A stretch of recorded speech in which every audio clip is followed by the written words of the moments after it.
Los síntomas se repiten en miles de personas a lo largo del planeta. Dolores de cabeza, ansiedad, angustia.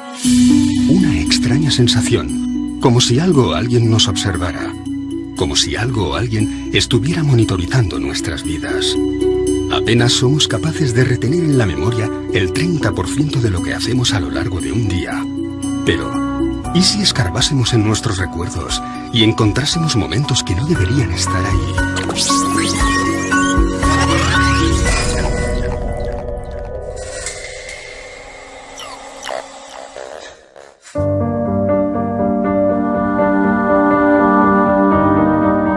Los relatos sobre personas supuestamente raptadas por seres extraterrestres vienen repitiéndose desde hace décadas. Uno de ellos es el de Carla Batista, una mujer portuguesa que afirma haber sido abducida desde muy pequeña. Veía luces, sentía zumbidos, a veces oía sonidos más agudos. Muchas veces por la noche veía una luz en su cuarto, el colchón refulgía como si fuera incandescente. Situaciones muy extrañas. Era una chica retraída y cada vez tenía menos amigos. Con el paso de los años, esta situación comenzó a afectar seriamente a su vida social, por lo que acudió a distintas terapias en busca de ayuda. Carla fue enviada por el grupo de estudio de ufología para realizar una sesión. Porque ella se quejaba de haber sido raptada por extraterrestres durante la noche. Tenía marcas en el cuerpo. Había una luz azul que surgía en el cuarto, tras lo cual no recordaba nada. Tenía muchos momentos de amnesia, periodos sin recuerdo de lo que pasaba durante la noche. Ella vino, por tanto, para tratar de esclarecer esas situaciones.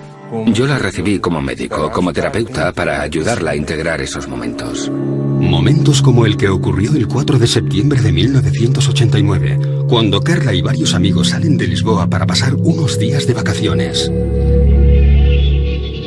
Salen de aquel lugar 2 coches, ella con 2 personas más dentro del coche y 3 personas más en el coche de delante.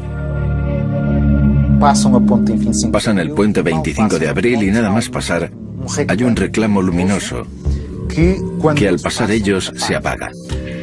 Unos minutos más tarde, uno de los amigos dice que hay una estrella que parece seguirles. Y al mismo tiempo, parece que está perdiendo el control del vehículo. Parece que el coche no quiere andar.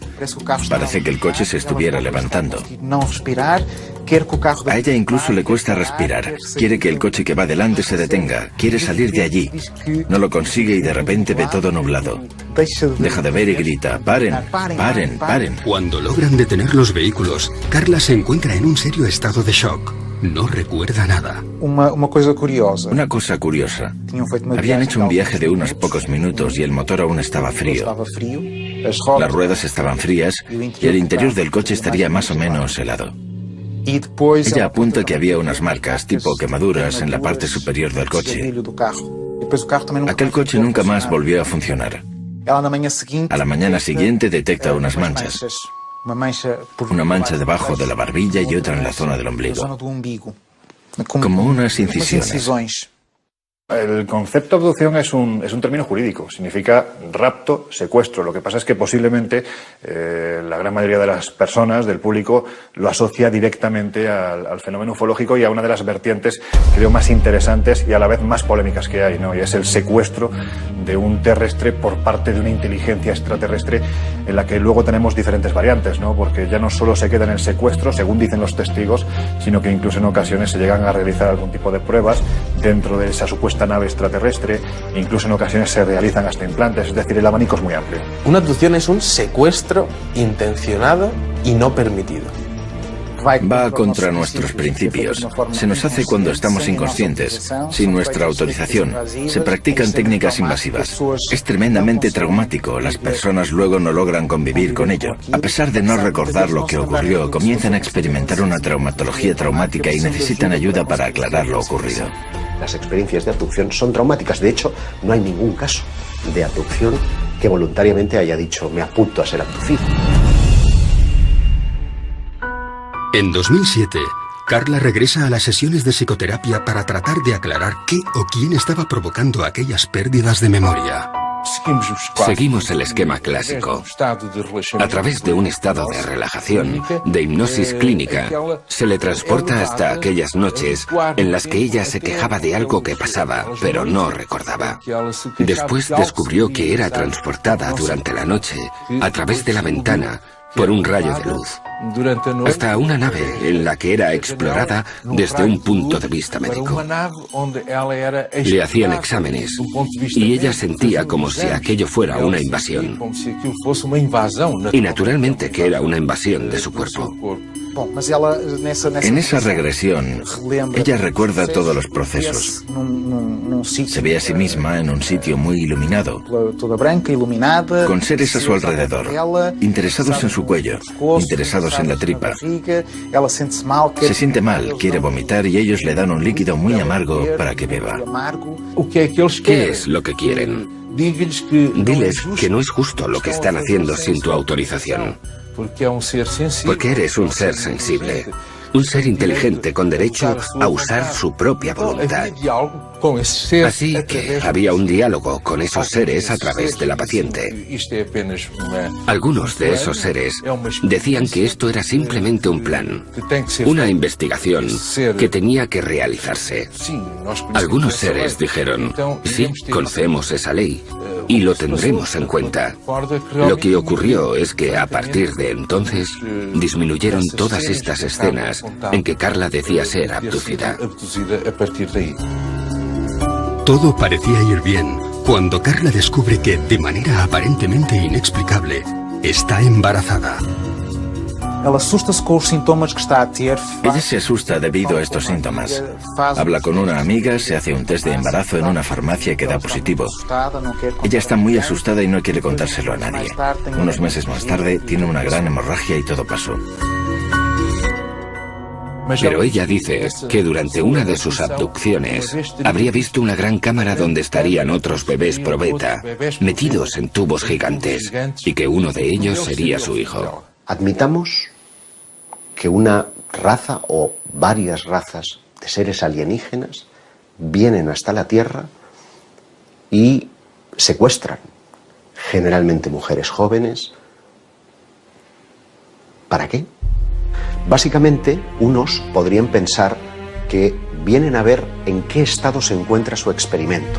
Ellos crearon la vida en la Tierra y vienen a ver cómo ha ido desarrollándose ese nuevo ser que ellos crearon. Y esos test genéticos que se hacen a las personas serían para recoger muestras de óvulos y de semen, para la creación de una raza híbrida. Del mismo modo en que el Homo sapiens sapiens consiguió superar al Neandertal, aquí tendríamos una raza híbrida que en el futuro vendría a hacerse con el planeta y alzarse sobre el Homo sapiens sapiens. Sin lugar a dudas, el fenómeno abducción acompaña al ser humano desde que tiene conciencia de ser hombre. Y esto es sorprendente porque revela que estamos siendo tutelados por una especie de inteligencia. No sabemos si extraterrestre o extradimensional, pero en cualquier caso ajena a nuestra propia conciencia y que nos ayuda a modelar nuestras creencias desde la noche de los tiempos. De hecho, eso vendría a explicar el porqué de esa pieza que falta en lo que es la evolución del hombre, que es el eslabón perdido, ¿no? Es decir, hay un momento en el que hay un salto cuantitativo, cualitativo tan enorme que hay quien piensa que algo tuvo que ocurrir. Y dentro de ese algo tuvo que ocurrir caben muchas posibilidades. Una de ellas es que genéticamente fuéramos manipulados por unas inteligencias que están fuera de este planeta. La segunda hipótesis, igualmente inquietante, es la posibilidad de que necesiten de nosotros y vengan a recoger especímenes de la Tierra para crear una raza híbrida que sea necesario en ambos planetas, en el suyo de origen y en el planeta Tierra. Muchas de las mujeres dicen que tras haberles sido retirados los óvulos meses más tarde, se les presenta a estos bebés como si fueran hijos suyos. Muchas de ellas hablan de unos compartimentos grandes donde estaban depositados estos bebés, a donde se les acompañaba y se les mostraba. Este es el tuyo. Y los extraterrestres querían que les enseñaran cómo transmitirles amor, cómo crear este enlace emocional, ya que estos nuevos seres tendrían ausencia de emociones. Ya en la década de los 70, el prestigioso investigador Joseph Allen Hynek creó la terminología que hoy es utilizada por la mayoría de los investigadores del fenómeno ovni. En ella se establecen 4 tipos de contacto.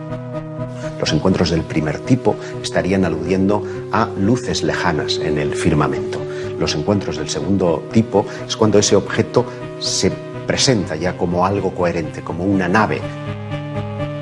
Los del tercer tipo son aquellos en los que el ovni ya está aterrizado, incluso muestra una cierta interacción con el terreno. Se pueden ver humanoides a su alrededor, cogiendo muestras o tomando algún tipo de medida en el entorno. Y finalmente están los encuentros del cuarto tipo, que nos entran en la dimensión más psíquica del fenómeno ovni. Es el fenómeno abducción. En 1961, Barney y Betty, un matrimonio de New Hampshire, observan una luz en mitad de la noche. Viajaban en coche, de regreso de sus vacaciones en Canadá. Barney coge unos prismáticos de la guantera, mira esa luz, comenta con Betty si se trata de un ovni, si es cualquier otra cosa, siguen la ruta y unas curvas más adelante ese objeto se ha vuelto una luz cegadora que está posada en medio de la carretera con un ser de piel azulada que les está invitando a pasar. Barney queda aterrorizado. De hecho, las punteras de sus pies estaban desgastados porque literalmente fue arrastrado hasta el interior de la nave.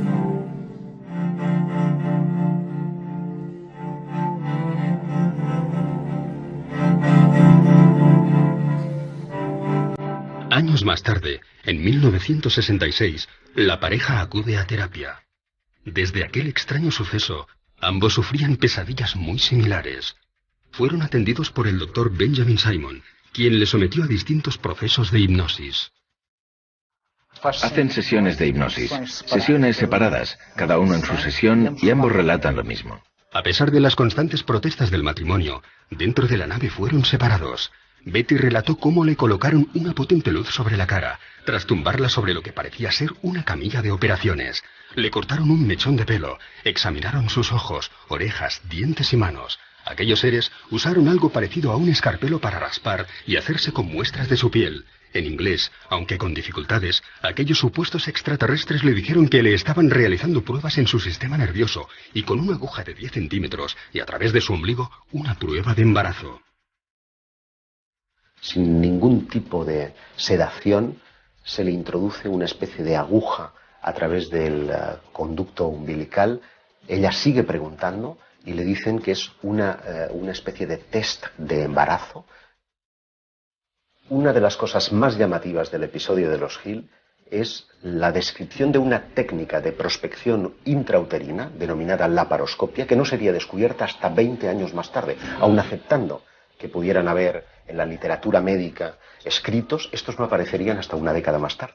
Por lo tanto, es una prueba objetiva de que hay ciertos conocimientos que los abducidos describen que son ignorados.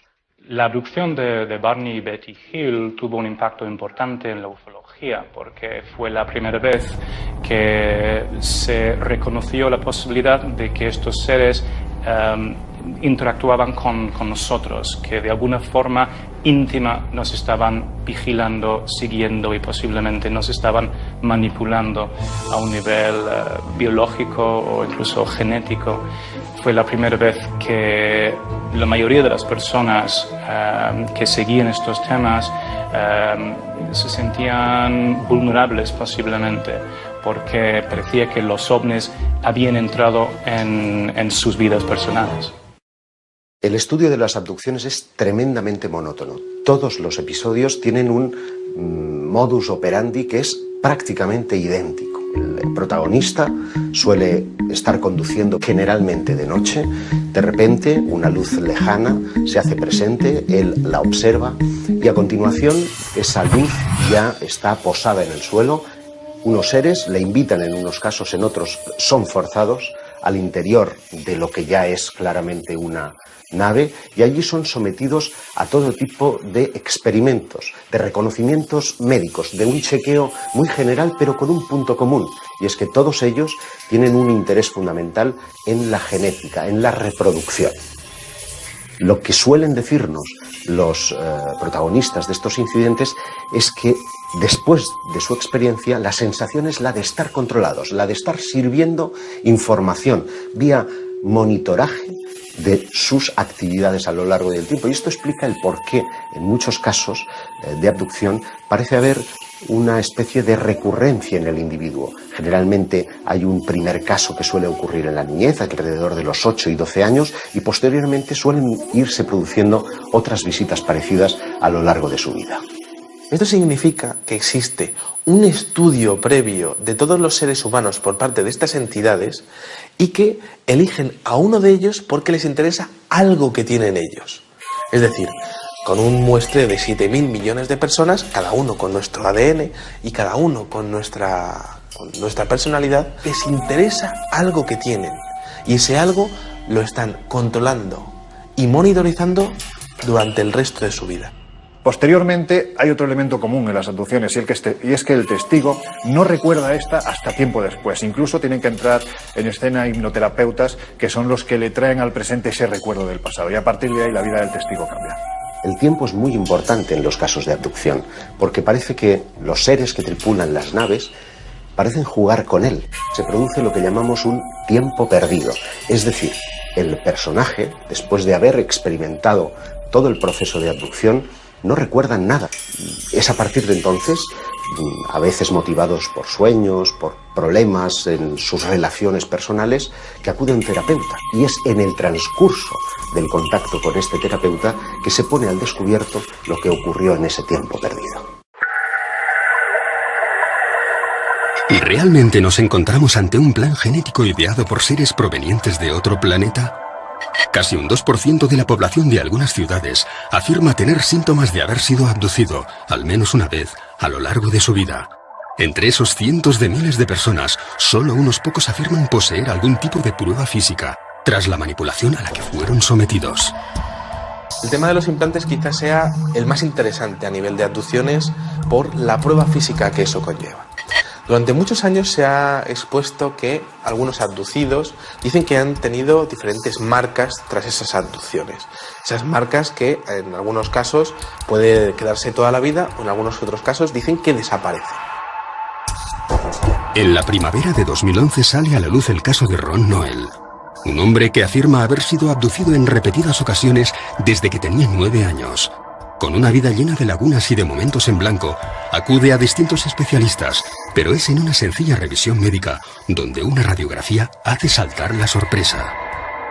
Dentro del interior de su hueso, del hueso del cúbito, tenía una pieza metálica. Él no recordaba haber tenido ningún tipo de accidente, él no recordaba haber tenido ningún tipo de operación anterior y, bueno, pues el hecho es que estaba ahí. Ron, ante la falta de respuesta, se pone en contacto con Roger Lehr, un excéntrico especialista en extracción de implantes. Ya en las primeras pruebas realizadas, descubrirían que se encontraban ante algo distinto a todo lo estudiado hasta la fecha. Un detalle muy interesante es que se emitían ondas de radio. Pudieron comprobar cómo a través de un medidor de radio, pues aquel aparato estaba emitiendo una onda de radio. Quizá otra de las cosas más interesantes era que existe una capa de protección proteica alrededor de ese implante. En 2012, el mismo Roger Lehr realiza la extracción del implante y su posterior examen. Lo que se veía en ese microscopio electrónico es posiblemente el aparato más sofisticado que ha visto el hombre en toda su historia. Estamos hablando de un mecanismo prácticamente biológico. Tiene carácter metálico, pero cuando lo empiezas a ver, tiene características prácticamente de células. También muy interesante el hecho de la composición química. Tenía metales que están relacionados con la composición química de diferentes meteoritos encontrados en diferentes partes del mundo. Ese tipo de implantes llegan a disolverse, como si al contacto con el aire sufriesen un proceso de oxidación que fuese absolutamente colosal. Y esos implantes pues prácticamente desaparecen a los pocos minutos.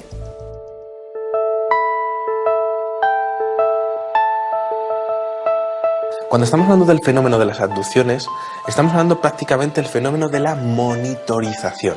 ¿Qué significa eso? Pues al igual que nosotros cuando cogemos a una tortuga y le ponemos un chip de localización, este tipo de abducciones es posible que estén relacionados con el control total del individuo, tanto en su localización como en sus funciones vitales a través de estos implantes. También nosotros hacemos eso a los animales salvajes. Les ponemos unos chips, intentamos verificar su hábitat, si están bien, intentamos controlar todo eso. Nosotros hacemos eso a los animales. ¿Por qué no pensar que otros estén haciendo lo mismo con nosotros? Todos ellos son fértiles, todos ellos son jóvenes, todos ellos tienen un coeficiente intelectual por encima de la media. Por lo tanto, parecen estar escogiendo especímenes de la raza humana muy especiales. Y creo que el futuro para los investigadores es poder trazar un perfil psicológico de todas las personas abducidas en el mundo y que se demuestre que hayan sido abducidas, y quizá también un perfil genético de salud para ver si existe algún tipo de conexión entre ellos que sea la clave para saber qué es lo que están buscando estas entidades. Un aspecto bastante negativo dentro de las abducciones. Las mutilaciones. Comenzaron a aparecer casos en los años 70 y 80 de mutilaciones. Mutilaciones concretamente de ganado.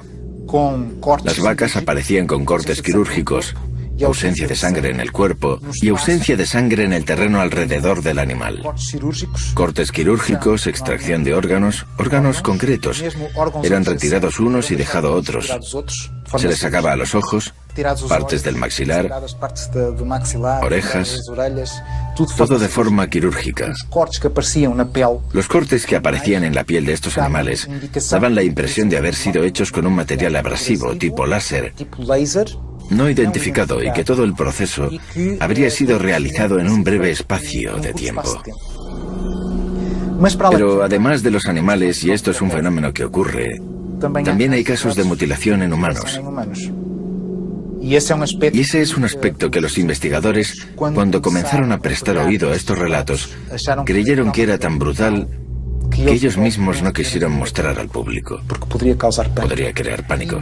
Incluso algunas autoridades con las que hablaron los investigadores no quisieron mover mucho el tema. No podían explicarlo, pero tampoco podían alertar a la población. Por tanto, esto nos da la idea de que podría haber por ahí alguna especie con no tan buenas intenciones, digámoslo así.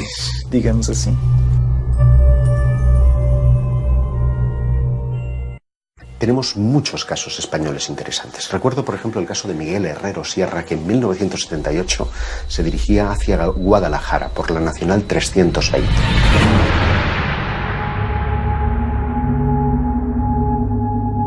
Su vehículo comienza a comportarse de forma extraña.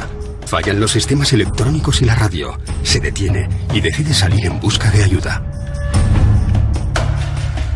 A medio camino se encuentra un individuo que podría pasar por un ser humano normal y corriente, porque el único rasgo distintivo que le hacía especial es que iba con un mono ajustado con un círculo rojo. Él pensó que era un mecánico. El caso es que este hombre le convence para que le siga, le lleva a un claro en el bosque, en donde encuentra una nave posada. Dice que tiene forma de sombrero, que está a unos 10 metros por encima del terreno y que deja caer un rayo de luz hacia la superficie del terreno. Miguel se ve inmerso en un haz de luz que lo transporta hasta el interior de lo que parece ser una nave espacial.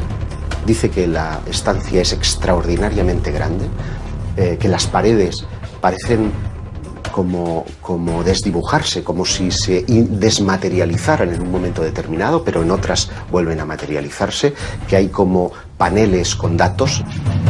El relato vuelve a coincidir con casi todos los casos de abducción, cuando Miguel es sometido a varios ensayos clínicos. Pero al incorporarse, se encuentra algo difícilmente explicable. Le colocan en la camilla y después de experimentar con él y de reconocerlo, se reincorpora y hay algo que le perturba de una forma extraordinaria. Es que un ser que estaba de espaldas a él se da la vuelta y se encuentra a sí mismo, como si fuera un doble especular. La única característica que le distinguía es que una cicatriz que tiene en la cara estaba justamente al otro lado, como si fuera una imagen reflejada en un espejo. Y cuando intenta tocarle, el ser le dice: no, no lo hagas, porque si le tocas podrías destruirte y destruirle a él. Le cuentan la teoría de la antimateria, es decir, la carga eléctrica era inversa a la suya, de modo que nos encontramos frente a un concepto que no sería teorizado hasta muchos años más tarde. Para tratar de verificar lo que ha sucedido en el tiempo perdido, los investigadores acuden fundamentalmente a tres procedimientos. Uno es el polígrafo o la máquina de la verdad, que solamente se puede emplear en aquellos casos en los que el testigo recuerda previamente su experiencia, para tratar de verificar si lo que ha dicho es verdad o no. Muchos de los abducidos que han sido interrogados por este método, pues no se ha encontrado que estén mintiendo. El segundo método es el llamado pentotal sódico o suero de la verdad. Lo que trata es de inducir a través de una droga, de una sustancia psicotrópica, un estado de relajación en el que parece imposible mentir. Es un método muy cuestionado, por lo que el método más popular y utilizado para rescatar los recuerdos de los abducidos es el de la regresión hipnótica. ¿Nos encontramos ante miles de casos reales o se trata de algún tipo de alucinación colectiva? ¿Cómo podemos saber si un testigo ha sido realmente raptado por seres de otros mundos o sencillamente está mintiendo? Es muy difícil, porque para empezar, él tiene miedo a ser considerado loco. Debe tener la certeza de que esa persona que le va a recibir no va a reírse, no va a burlarse de él. Ha de tener la certeza de que recibirá eso que él cuenta sin hacer comentarios. Es entonces cuando se entrega al proceso, sobre todo porque viene con momentos que no recuerda. Aparece con marcas en el cuerpo, siente que pasó algo, tiene flashes que no logra integrar en su vida. Viene muy confuso y recela hasta de aquello que va a descubrir. Si han tenido un contacto con otros seres, por ejemplo, luego es difícil conversar al respecto con otras personas. Es difícil contárselo a los amigos e incluso encontrar profesionales que estén abiertos a escuchar este tipo de problemas.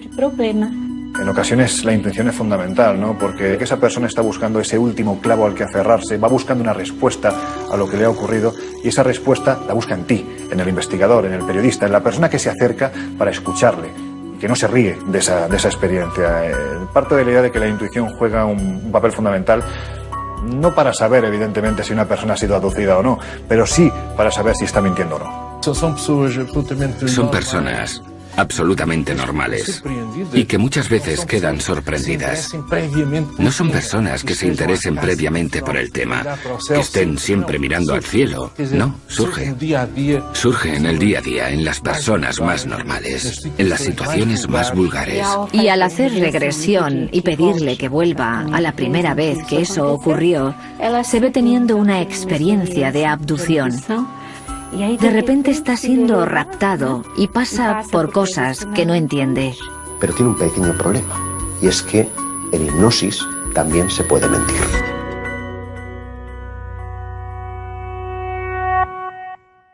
Todos los interrogantes y todas las teorías que surgen del fenómeno abducción tienen un mismo punto de partida: espacios de tiempo en blanco, minutos, días, semanas, meses o años que las víctimas aseguran ser incapaces de recordar.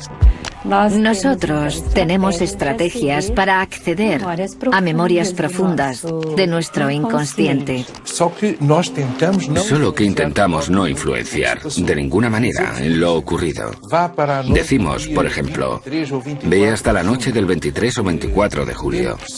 Intenta entender qué ocurrió. Describe qué es lo que ocurrió. Mira a tu derecha, mira a tu izquierda. ¿Cuándo sentiste eso? ¿Fue cuando estaba en la mesa de operaciones, por ejemplo? Sometido a una anestesia, en un ambiente totalmente inhóspito. Muchas veces también identificamos experiencias con otros seres, de contacto con otros seres que no forman parte del mundo manifiesto tal y como lo conocemos en nuestra consciencia. Eso sí, puedo asegurar que es una experiencia de gran intensidad, de catarsis, de dolor. Cuando hay lugar para ello, de alegría. Cuando hay casos para ello, de miedo, de terror. Todo es vivido con mucha intensidad. El corazón late más deprisa, las manos transpiran. Cuando el testigo, la persona en este caso que ha sido víctima de una supuesta abducción, empieza a hablar, yo parto de la idea de que el primer sorprendido es precisamente el psiquiatra o el hipnoterapeuta que está llevando a cabo esta experiencia, porque lo que le están contando aparentemente no se corresponde con una persona ni que esté loca, ni que tenga algún problema mental, ni que esté mintiendo, ni que esté fabulando. Aparentemente hay algo real, y esto suele salir a través de los procesos de hipnoterapia. Esto debería ser estudiado. Intentar percibir qué hay detrás.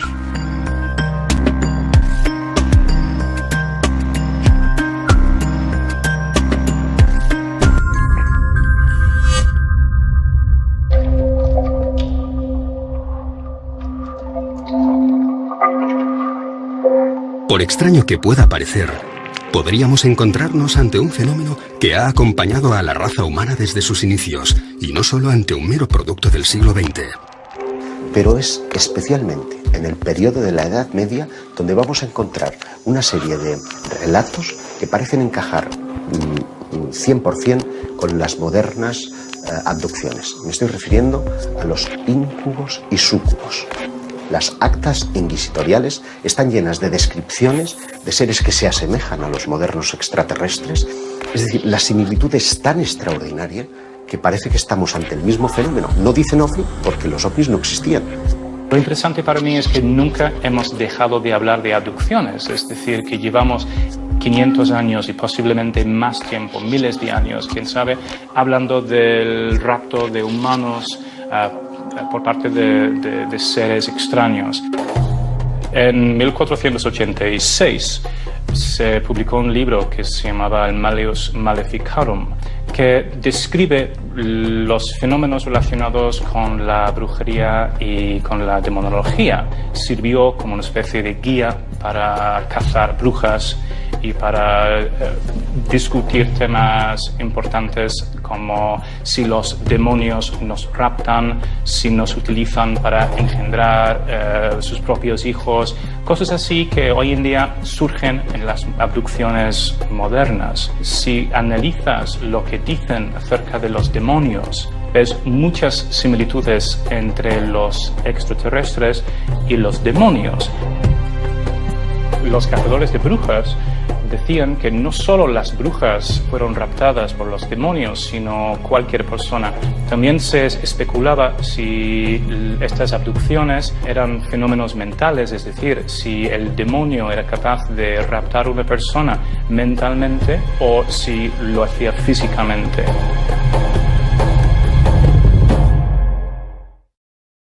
Llegaron a 4 conclusiones. Primero, que a veces las abducciones de personas en el siglo XV eran fenómenos físicos y a veces fenómenos puramente mentales. También concluyeron que no había ninguna forma de predecir exactamente quién sería raptado por los demonios. También que estas abducciones podían ocurrir de forma visible o invisible, y también llegaron a la conclusión de que muchas personas son secuestradas contra su voluntad. Otras características de los demonios, según apuntaron los autores del Malleus Maleficarum, eran que cuando comunicaban no se les veía mover las bocas, es decir, que parecían comunicar de una forma misteriosa. Creían que el sonido les salía desde dentro sin tener que pasar por la boca. Esto se puede comparar con los seres extraterrestres que se supone que comunican de forma telepática. No existía la palabra telepatía en el siglo XV. En las abducciones actuales se habla de cómo los extraterrestres pueden crear una especie de visión o panorama para que los testigos se confundan, no saben exactamente lo que está pasando. Los demonios hacían exactamente lo mismo y creaban visiones en la mente de los testigos para convencerles de que realmente no estaban en una reunión de diablos, sino que se encontraban en casa o en un sitio bastante idílico. Los seres sobrenaturales en el folclore y también en la demonología tienen cierta obsesión por las actividades sexuales de los humanos y también con la posibilidad de crear una especie de híbrido entre ellos y los humanos. Los diablos parecían sacar semen a los humanos y transportarlos de alguna manera y crear otros seres utilizando este producto. Y a veces incluso embarazos que terminaban de una forma bastante misteriosa y desaparecían de repente. Evidentemente, con el paso de los siglos, la vida es otra, el entorno es otro, la tecnología es otra, y lo que antes identificábamos como dioses o demonios, ahora identificamos con extraterrestres. Ante el reto que suponen los viajes interestelares, algunos investigadores han sugerido si ellos, esos seres que llamamos extraterrestres, no estarían en realidad ya en nuestro mundo, desde la más remota antigüedad, que se hubieran quedado. Dentro de esa teoría prospera una que tiene que ver con el mundo intraterrestre. En 1985, Xavier Claret, fotógrafo profesional, sube al Monte del Montseny en Cataluña para cubrir un reportaje sobre el dolmen de Valgorguina. Sin saber cómo, se ve rodeado por una densa niebla. Cuando se estaba aproximando al dolmen, siente un olor fétido, como a huevos podridos, y pierde el conocimiento. Según el relato de Xavier, parece como si fuese arrastrado por algo o por un grupo de personas hasta el interior de una cueva. Y es curioso porque cuando lo recobra, a su alrededor hay unos seres de aspecto monstruoso, con la piel viscosa, que están colocando un líquido ámbar en su piel. Y uno de ellos parece estar manipulando el dispositivo de cámara. De modo que lo que nos lega son dos polémicas fotografías que muestran planos muy desenfocados de lo que en apariencia son las manos de estos seres intraterrestres y una cabeza distorsionada. El relato es 100% real. Xavier fue sometido a regresión hipnótica, fue sometido al polígrafo y a la prueba del pentotal. Él describe a los seres de 1,20 m aproximadamente, como con carnes muy flácidas, muy viscosos y de aspecto monstruoso, y además con un olor verdaderamente fétido. El rostro parece tener como una especie como de antenas o algo parecido, con unas orejas como muy caídas, muy viscosas, y lo que son los ojos son prácticamente como dos botones estirados en el rostro. Seres verdaderamente monstruosos.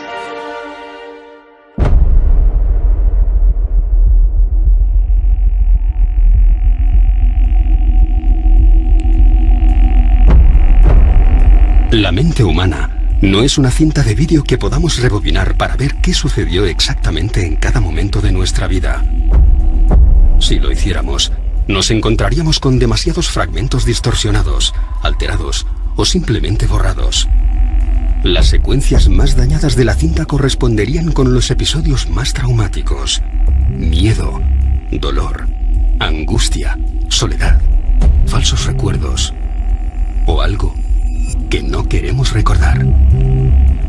¿Qué ganan los abducidos contándonos esas experiencias que a menudo despiertan la sonrisa de sus vecinos y semejantes? No ganan nada, tienen mucho más que perder. Yo siempre les he definido como una suerte de infiltrados, como una quinta columna, como seres que, siendo escogidos por esa eventual raza de extraterrestres, tienen una misión a cumplir. El qué y el cuándo lo ignoramos.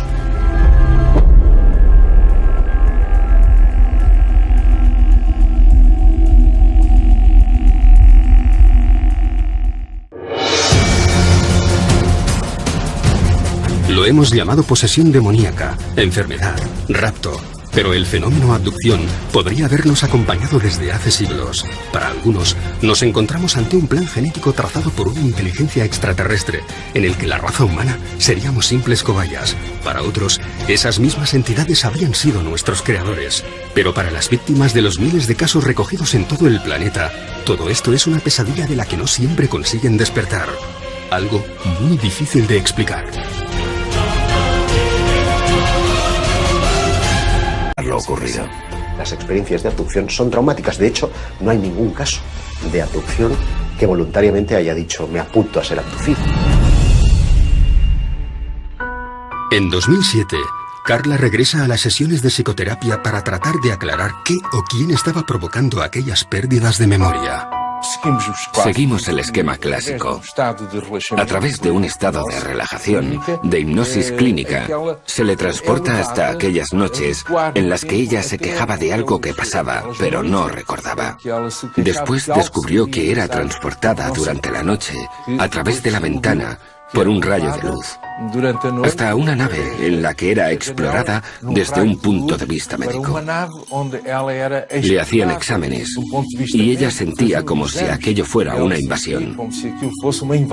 Y naturalmente que era una invasión de su cuerpo.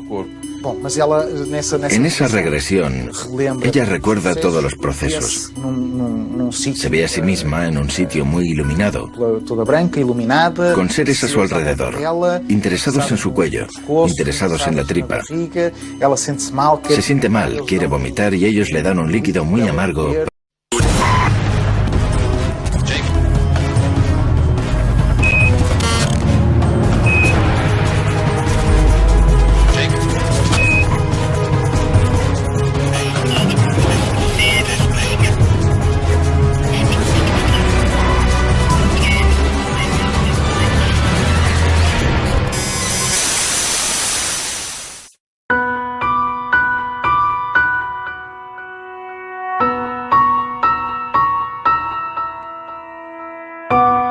Los síntomas se repiten en miles de personas a lo largo del planeta. Dolores de cabeza, ansiedad, angustia. Una extraña sensación, como si algo o alguien nos observara. Como si algo o alguien estuviera monitorizando nuestras vidas. Apenas somos capaces de retener en la memoria el 30% de lo que hacemos a lo largo de un día. Pero, ¿y si escarbásemos en nuestros recuerdos y encontrásemos momentos que no deberían estar ahí?